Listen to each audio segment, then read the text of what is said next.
उनसे कहो कि तुम अल्लाह को अपनी दीनदारी जिताते हो। अल्लाह आसमान और जमीन की सब चीजों से वाकिफ है और अल्लाह हर चीज को बखूबी जानता है। ये लोग तुम पर एहसान रखते हैं कि मुसलमान हो गए।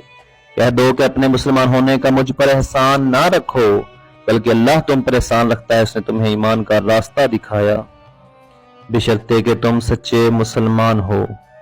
बेशक अल्लाह आसमान और जमीन की पोशीदा बातें जानता है और जो कुछ तुम करते हो उसे देखता है।